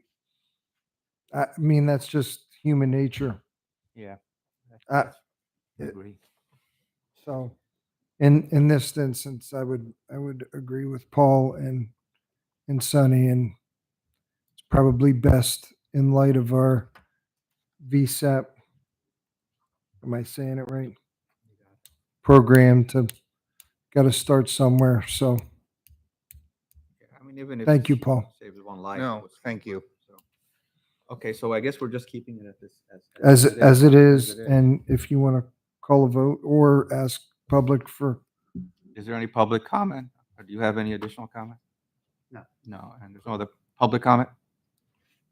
All right, so you made the first. all those in favor, call it. All right, all those in favor of the original motion, say aye. Aye. Okay. Thank you. Okay, you're back. I'm back. We're on Resolution E 2025-05, docket 2157, Lehigh Valley West 2, Lot 9B, land development, recalling of the deferral. Cal. Thank you, Mr. Chairman. Similar to the previous one, this section of sidewalk was also identified in the VZAP, and this is in front of the hotel on Route 100. There is to the north of this exhibit, there is a current warehouse land development plan in process, which sidewalk will be extended fully up to Shantz Road. And then this hotel will, the calling of the deferral will complete that segment. And then the Fogelsville Elementary School is to the south and the sidewalk will continue. So this entire frontage of Route 100 will have sidewalk with the calling of this deferral. I'm going to make a motion to adopt Resolution 2025-05. We're calling the sidewalk deferral for docket 2157, Lehigh Valley West 2, Lot 9B. Is there a second? I'll second. Thank you. Questions, concerns? Just to get my bearings, this is the Fairfield? Yes. This is where they're, okay. Yeah, And I got it. and I will state for the record that the owners of this were here at the Planning Commission meeting, and once they heard what was said, they were told in agreement. Okay. Okay. Sonny, any questions or concerns? No, it's pretty self-evident. I'm good. Anyone in the general public want to have comment regarding we're calling the sidewalk deferral? This is the Fairfield Inn on Route 100 next to the elementary school. Seeing none, we can move to a vote. All those in favor of the motion to adopt Resolution 2025-05, signify by saying aye. Aye. Aye. Any opposed? That passes. Thank you. Excitement. Resolution 2025-06, docket 2271, 7201 Hamilton Boulevard Air Products Campus at Vonnegut Corporation. Recalling of the deferral, Cal. This property is, Evonik was spun off by Air Products, and the land development plan subdivided the Evonik property separately, and they received a deferral for the segment of sidewalk that is pictured on the exhibit. And so we are recommending that this also be installed due to it falling within the VZAP as well. And representatives at Evonik were notified that this was on the agenda. I'm not sure. They said they may be here tonight. They are. And there she is. Okay. You want to come up? You wanna make a motion? I'll make a motion to adopt Resolution 2025-06, recalling the sidewalk deferral for docket number 2271, 7201 Hamilton Boulevard, Air Products Campus, Havana Corporation. I'll second the motion. Hi, Dawn Gallagher with Avant Corporation. Just a point of clarification that the Lot 1 was the acquisition by Avant Corporation, and so we have the property shown with the sidewalk along Hamilton Boulevard. But I noticed in the resolution it also mentions Citronia Road, which remained in the other lot. I think it was called Lot 2 in the subdivision that remained with Air Products. So just to clarify, that's not part of Avant Corporation's property, but it was mentioned in item 2. Right. And for clarification, the applicant for this subdivision was Air Products. So I kept that consistent. There was a deferral for sidewalk along Citronia Road, which this ratifies that deferral. Okay, remains. yeah, It's just not- clarifying that I'm representing Evonik for the Hamilton And Boulevard. it's actually saying that we're deferring the recall of the deferral until such time as we recall the deferral of the deferral. Yeah. Exactly. So What he said. Perfect. I think that the concern is that it's all one property, but we are in the resolution upon future notification. So it's recalling the deferral for the entire site, but as far as Evonik's concerned, it's just for the Hamilton Boulevard piece. Correct. Yes. And And no further comment. And there's no objection from No, Evonik no to do that? objection. Yeah. Perfect. Okay, thank you. Sonny or Jim, questions or concerns? No, sir. Any from audience regarding the sidewalks on Hamilton Boulevard in front of Evonik? Seeing none, we can move to a vote. All those in favor of the motion to adopt Resolution 2025-06 as presented, signify by saying aye. Aye. Aye. All opposed? Thank you, Don. I appreciate it. Thank We're moving to Resolution 2025-07, docket 2316, the Fallbrook subdivision plan, the recalling of the deferral. Cal. This deferral was just granted last year with a land development plan approval, and the project currently is under construction at this time. The only portion, there was other sections of the sidewalk which were deferred. However, the portion that is indicated on the exhibit is the portion that we're recommending to recall at this time Okay, so this is just to the south of the school. and Yes. it's going to, what is that long? Yeah, Yes, Long up to Lane. Long Lane. Yes. Okay. Make a motion to adopt Resolution 2025-07, recalling the sidewalk deferral for docket 2316, the Fallbrook subdivision. Is there a second? I'll second that.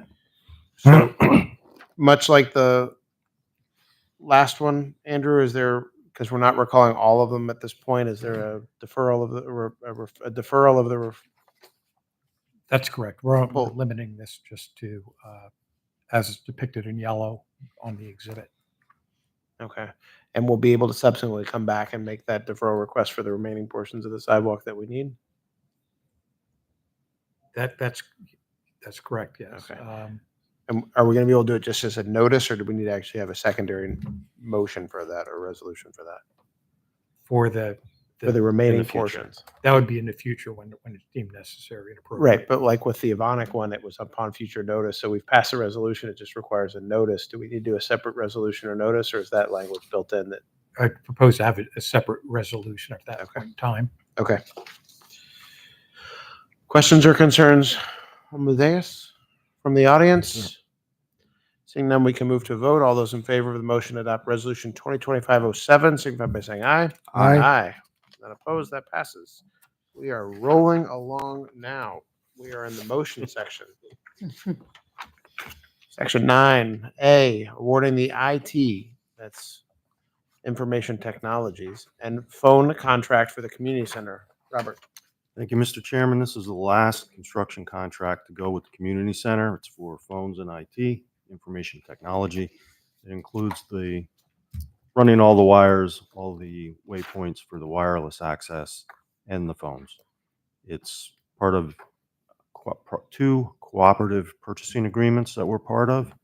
And again, most of this money won't be spent until 2026. However, some of the wiring will be needed to be completed later this year. And we'd just like to lock the price in. Okay. Anybody will make that motion? Go ahead. I make a motion to award and authorize the township manager to execute the contract for the community centers, IT and phone systems with AT&T in the amount of $169,927.59. I'll second that. Questions, concerns, comments, or otherwise? Just a clarification, I think you said wireless, so is this going to be part of the public Wi-Fi Yes. access that we're Mhm. putting in as well? Yes. Okay. So it's phones, anything other than Wi-Fi and phones? Is that it, like, any kind of like Servers, servers? Okay. all the hardware that goes with it. All right, well, it's just a big number, I was just Yeah. trying to figure out what all is involved. Okay, There's thank a you. lot of wireless antennas to cover this area. Oh, I'm sure, it's a big And- area, okay, and does that actually go into the stadium as well, into the, like, the playing fields? Oh, yeah. Oh, is it really? Wow, okay. And keep in mind that we do have a grant Grant. for up to $2 million that will cover some of the, some, if not all, of these costs as we put Yes. them out All right. for the okay. wireless. Well, that explains the number, that was the only reason why I Sure. asked, 'cause- okay. Jim? I'm good. Anyone from the audience have a question regarding the ET&T contract for IT and phones? Seeing none, we can move to vote. All those in favor of the motion as signified or as stated, please signify by saying aye. Aye. Any opposed? That passes. Thank you, Bob. Thank you. My favorite motion of the night, motion authorizing the liquidation of excess township equipment for 2025. Scott. You're welcome. Every year we purchase new equipment, looking for authorization to sell off the excess equipment through the approval. So can we put the mic by Scotty because very rarely talks. So And we have a lot of I questions. want the Facebook people to hear him. Anybody want to make that motion? It's not even on. So every year we purchase new equipment. So I'm looking for a motion to authorize to sell the excess equipment with approval of. Okay. Okay, and before, and can I just ask a question before we make the motion? I'd rather make the motion first and then ask the question. Okay, because it might change the motion, but go ahead then. You can make the motion. I make a motion authorizing the Director of Public Works to liquidate any excess township equipment with the approval of the township manager. I'll second the motion. Sonny, you have a question? Okay, yeah, because when I saw the briefing, I thought the way I read it, that it was limited to a certain amount and then other exclusive of like anything that required bidding or whatever. Right. So I don't know if we want to clarify that in the motion or we need to. That was my question. No, I don't think you need to clarify it because we still have to follow the purchasing rules of Pennsylvania. Okay. So a lot of times, Sonny, like when we sell a vehicle, Mm-hmm. it'll be on municipal bid. So we come back to the board to authorize that transfer and that sale. Yeah, I think the confusion, Bob, is the motion says with the approval of township manager, but the briefing book and the rules of second class township rules require us to approve it. So it's actually, you're listing it, you're giving him approval to list it, but we actually authorize the sale. Is that a way to read it? That's the reason why I'm like, maybe making it more clear. Yes, but if Scott wants to get rid of a York rake for $500, that would not come to the board. Oh, I So- agree, and I don't think we want to see it for $500. No, but No. I think we don't need to modify the motion because he is So required just- by law to bring anything above $2,000 to us. Okay. Isn't that right, Scott? Yes. Okay. Well, that's the reason why I asked, because when I read the motion again, I thought, well, okay, how do we handle that? Any questions of Scott Faust? Direct questions? This is your chance. I think maybe to help clarify, Sonny, what we're asking for is we don't want to come to the board to say, is it okay to put the old police interceptor on municipal bid? And then we come back to the board again and say, hey, here are the bids we'd like to award to this person. What you're giving us permission to do is to move forward with under the laws of Pennsylvania, to liquidate equipment. But we still have to approve the actual sale when it occurs if it's above $2,000. Yes. Right, yeah, no, I get that. I just think that my only concern was that the motion didn't reflect the actual law, but that's why, I mean, if you're saying, listen, I'm okay because I can't do it anyway, or if you did, it That's would be basically what we're legal. saying. So that was the only reason why it occurred to me. Does anyone from the public have any questions of Scott Faust? This is your one chance because he has to answer them tonight. He will not answer Scott them and anywhere only else. Scott. But I think it has to be specific to this motion though, right? Can you open it We'll up? suspend parliamentary rules for this. Oh, I see. Okay, that's all right. All right, so I'll bring it to a vote. All those in favor of the motion authorizing the Director of Public Works, Scott Faust, to liquidate any excess township equipment, signify by saying aye. Aye. Aye. Any opposed? There we go. Motion C, LCA agreement for sewer pump station maintenance. Bob. Thank you, Mr. Chairman. Township sanitary sewer system does operate with various pump stations. That requires a licensed operator to be on call under the regulations by DEP. Our one and only operator is retiring in the next couple of months.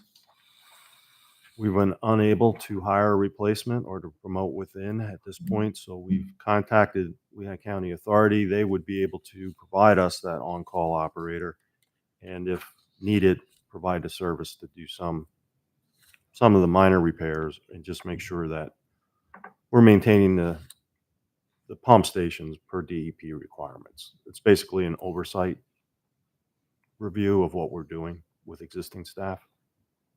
We don't, the contract as proposed is kind of maximum value. Scott and I have talked about this. We don't see us using that full amount. And we're still hopeful. We're hopeful we can promote from within, but until that person has a license, there's just nothing we can do about it. So it's a bridge. So this is, you're just looking at this as a bridge. Yes. Okay. All right. I can make a motion to authorize the township manager to execute an agreement with Lehigh County Authority for the maintenance of Upper McConkey Township sanitary sewer pump stations and to provide an on-call licensed operator for the system. I'll second that. Thank you, Sonny. Questions or concerns, Jim? No, sir. Sonny? No. Anyone from the audience have any questions or concerns regarding the maintenance and on-call licensed operator for the sewer pump station? Seeing none, we can move to a vote. All those in favor of the motion as presented, signify by saying aye. Aye. Any opposed? That passes. Thank you, Bob. Thank you. Sonny. Motion D, authorizing no nonsense neutering agreement for 2025. Chief Satowski. Thank you, Mr. Chairman.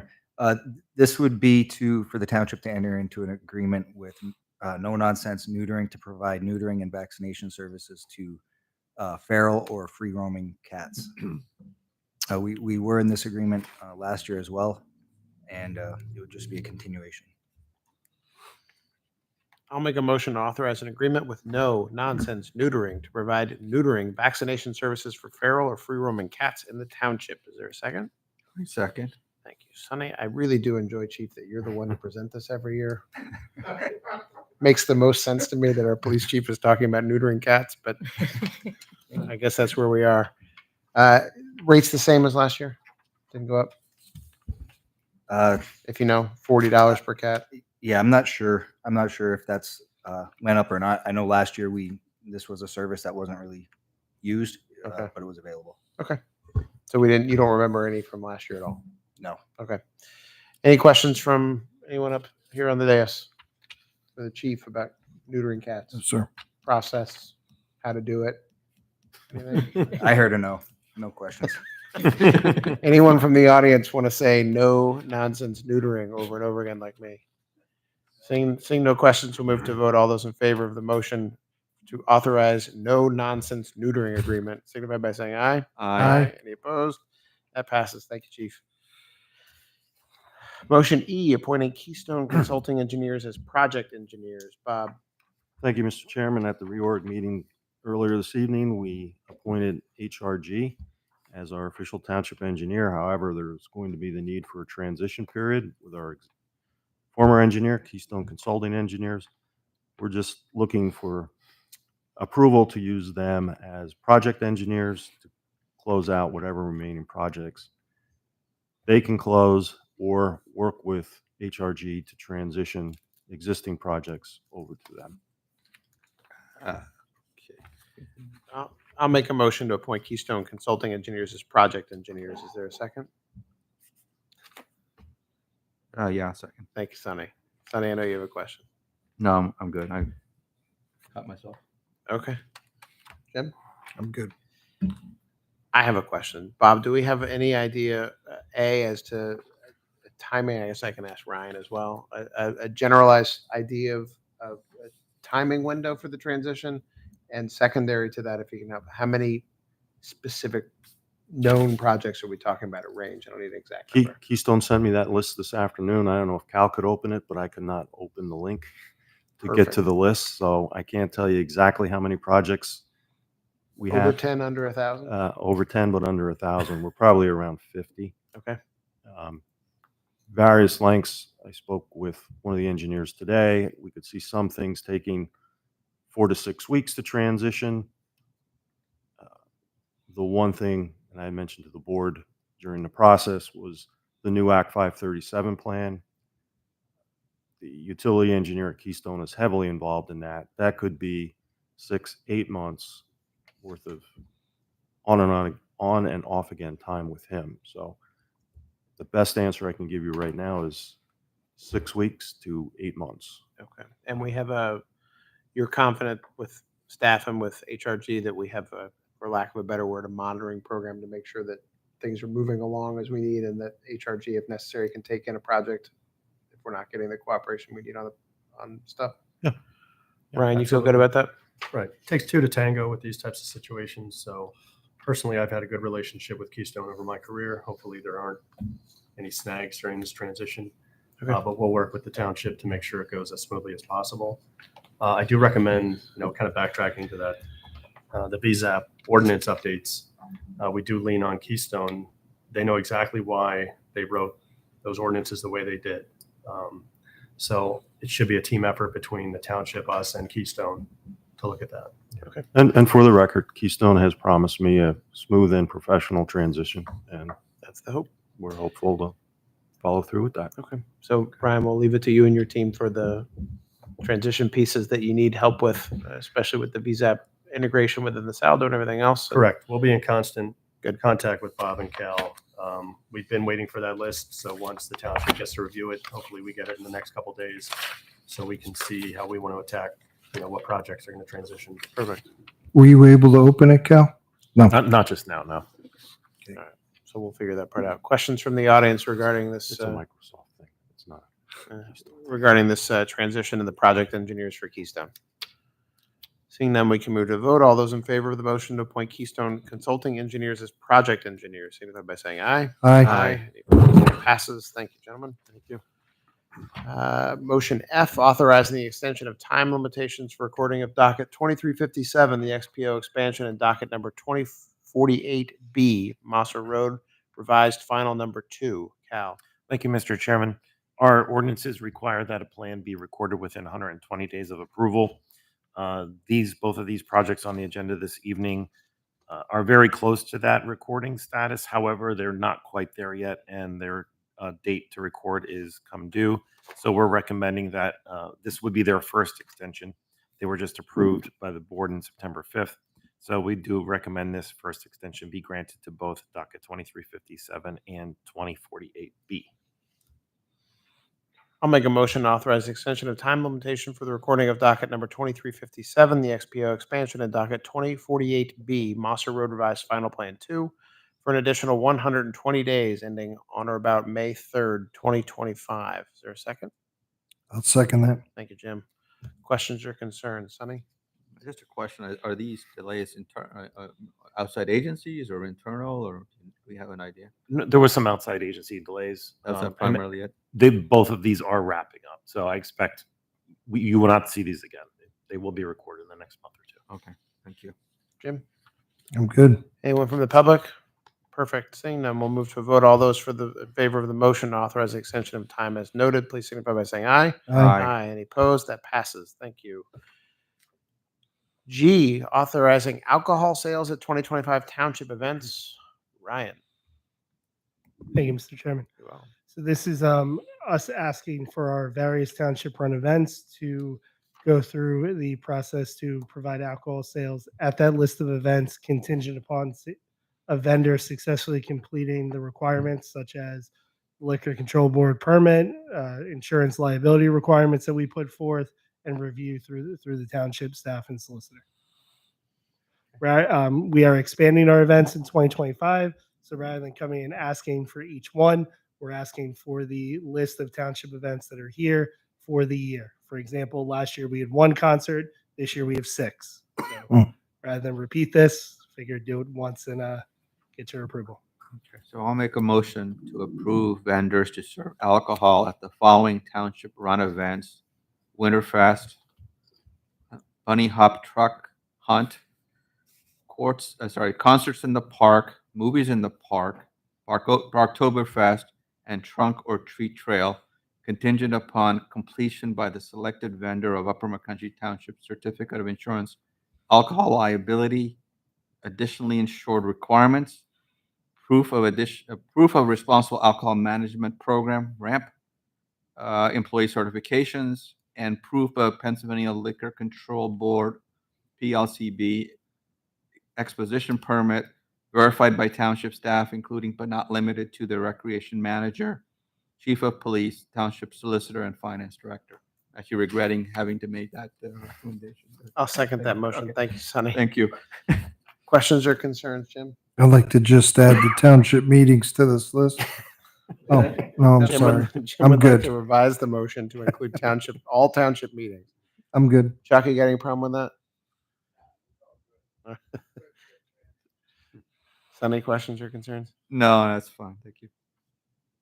I don't have any. Any from the audience have any objections or concerns regarding boozing it up at township events? Wonderful. With that, we'll call question, move to vote. All those in favor of the motion to approve vendors as read by Sonny, signify by saying aye. Aye. Any opposed? That passes. Thank you, Sonny. Thank you, Ryan. We're on to section 10, board and staff reports. The board and staff reports are available in writing at the rear of the room. We will also go around the dais and see if there's any other information that needs to be added to those. Chief, anything? No, sir. Thank you. Bob? Just looking forward to 2025. There's some good changes coming along, not just for staff and for the board, but for our township residents. Just stay tuned. Jasmine will tease you a little more, but we're looking good for 2025. Jazz? I do have a couple announcements here. The first of them is going to be executive sessions that were held this month. We're going to have on December 10th, we had executive sessions held on 10:30, 1:30, and 3 p.m. December 17th at 1:30 and 3 o'clock. December 18th at 9 a.m. and 10:30. December 19th at 8:30. All of those were in reference to personnel. And today at 5:45, and the topic discussed was labor negotiations.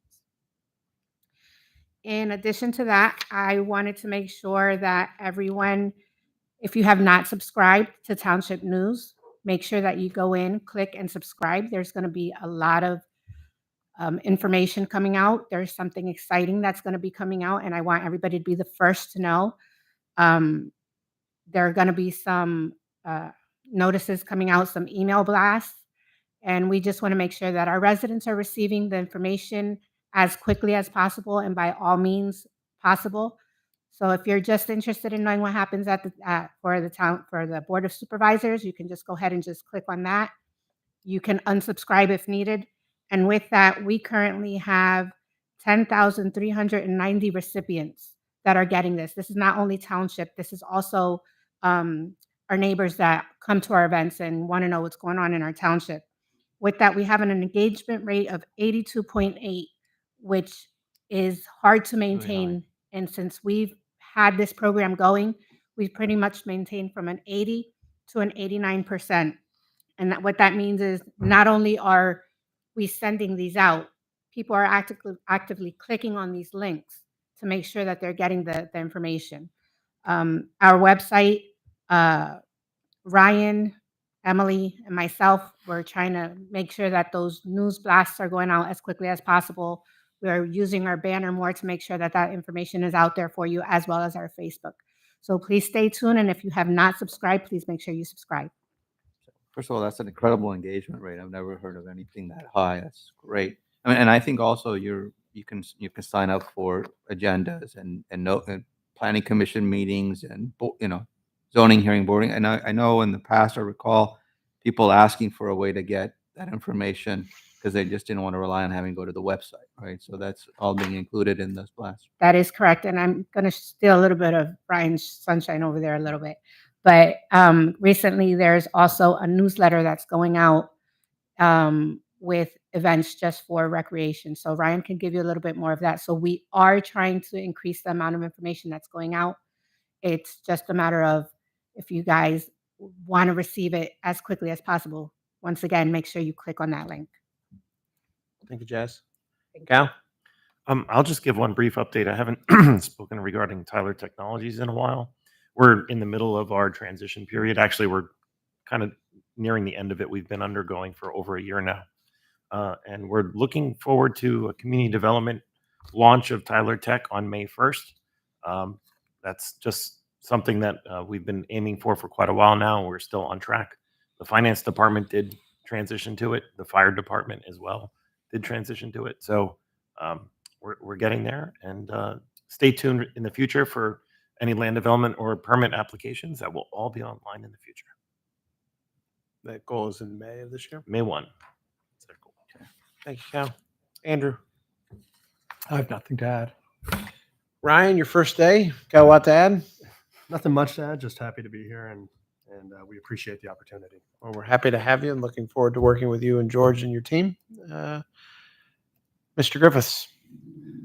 So just to go off what Jasmine said, Park and Recreation, we started our first monthly e-newsletter on January 1st. Like Jasmine mentioned, there is a subscriber list of those who have selected to go to Parks and Rec information. Our first one went out to 9,054 subscribers with an open rate of 36%, with 568 individual clicks to various links we include in that newsletter. I would say within 2 days of that going out, several classes filled up for the winter session. Our gentle yoga, little athletics, and 2 out of the 3 mighty kick sessions are already full, with second sessions being added currently. We also, just to go down the list, our night hike program on December 13th, Fluffy Friends and S'mores at Lone Lane with the Wildlands Conservancy, had 34 registrations. That's the most to date that we've had in the program. We had 2 days of Built by Me robotics classes here in the Township building that maxed out over the holiday break for students. Our Zumba holiday party, which Jeff could not attend, had 42 participants with a successful Toys for Tots drive as well to supplement our police department's drive for Toys for Tots. Thank you, Ryan. Bruce? New Year's Eve occurred on New Year's Eve. Very successful, about 1,500 participants. It was probably also the first time we've had an event at Grange Park with no wind, which was great for a balloon drop. And our next event coming up is Winterfest on February 8th at Grange Park from 4 to 7 p.m. And just some reminders about the Park Rec Open Space Comprehensive Plan. We are at 1,084 responses to our public survey, so we've exceeded our goal of 1,000. Our next public meeting is January 21st at 7 p.m. here in the Township Building. And our fourth steering committee is January 14th at 6:30 here in the Township Building. Thank you, Ryan. That's all fantastic. You and Emily are doing a great job of filling programs. Did the gnome creation class get filled? As of now, there's 9 registrations out of 20. Nice. That's sorry. I just want to. I find creation of gnomes to be exciting. But your lack of commitment has been duly noted. Apparently. Man. Bruce, Michelle. Scott. That's a surprise. Sonny. No, I think.